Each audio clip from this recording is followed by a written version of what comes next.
Have you ever shouted into the world, hoping anyone would hear you? Not because there was danger, but because silence felt heavier than fear itself. We all have, in our own quiet ways. This is not just the story of a boy and a wolf. It's the story of how the human ego learns to cry for attention, even when no wolf exists. Imagine a boy standing alone on a hill. Below him lies a small, peaceful village. Sheep graze lazily. The wind hums through the grass. Everything is in its place. And yet, the boy feels unseen, like a ghost walking through his own story. He wants to be heard. He wants the world to prove he exists. So he takes a breath and shouts, "Wolf, wolf." And instantly, the world moves. The villagers drop their tools, their calm, their certainty, and they run, all for him. For a brief, intoxicating moment, he feels real. There's something painfully human in that shout. Have you noticed how often we too raise alarms in our lives, not always out loud, but in the quiet theater of the mind? We fear being ordinary. We decorate our identities, chase achievements, argue to be right, or post our perfect selves online, all versions of crying wolf. Each cry says, "Please, don't forget me." Alan Watts once said, "The ego is simply a social convention with a skin around it. It's a costume we wear to feel separate, to be special, to exist." But the more we polish the costume, the more fragile it becomes. Like the boy, we keep shouting for the world to notice, and with every cry, we drift further from who we really are. The ego is not evil. It's simply terrified of silence. It survives through drama, any kind of drama. It invents problems just to have something to solve. It's like a little theater inside your head that cannot stand an empty stage. So it conjures wolves, imagined threats, emotional storms, endless stories.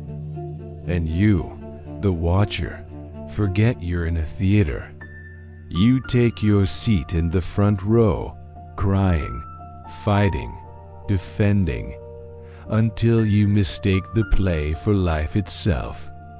That's why we overthink. That's why we worry. Because without a problem, the ego loses its job, and so it keeps shouting, keeps inventing wolves. Watts might say, "You are not the noise inside your head. You are the silence underneath it." Then, one day, the wolf truly came. And the boy shouted again, "Wolf, wolf." But this time, no one came.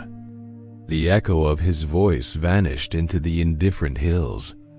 This moment, this beautiful, terrible silence, is something we all meet sooner or later. When the old tricks no longer work, when the people stop reacting, when life refuses to answer your cries for validation. It feels like punishment, but it isn't. It's revelation. Because in that silence, you finally meet yourself, unguarded, unperformed. You realize the wolf was never the enemy. It was the truth breaking through the noise.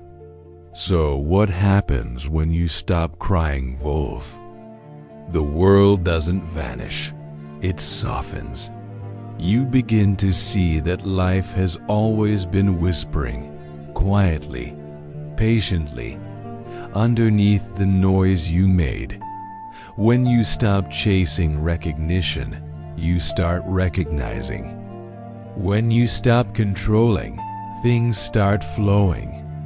The river never needed your hands to run. It only needed you to stop gripping the banks. Letting go is not apathy. It's participation without panic. It's dancing with what is, instead of lecturing what should be. Watts said it best: to be completely engaged with what you are doing in the here and now, and instead of calling it work, realize it is play. The boy, had he understood, might have watched the clouds instead of calling for storms. Maybe, in another telling, the boy grew quiet. He sat on that hill and watched the wind move through the tall grass. He learned that attention from others was a flicker, but awareness of life was a flame. He saw that the wolf was just life itself, wild, unpredictable, untamed. And he smiled, not because the danger was gone, but because he finally understood he had never been apart from it. We all carry that boy within us, the part that cries for meaning, the part that's terrified of disappearing when no one is watching. But the truth is, you were never unseen. You were never unheard. You were the seeing, the hearing, and the silence between both. So, the next time your mind cries wolf, when it tells you that you're not enough, not loved, not noticed, pause. Let the echo fade. Feel the quiet beneath the fear. There, in that quiet, you'll find what the boy never knew. You don't need to be heard to be real. You only need to be here. And when you finally stop shouting for the world to notice you, you'll hear it whisper back, "It always did." Thank you for watching. If this story resonated with you, consider subscribing for more journeys into the quiet spaces of the mind.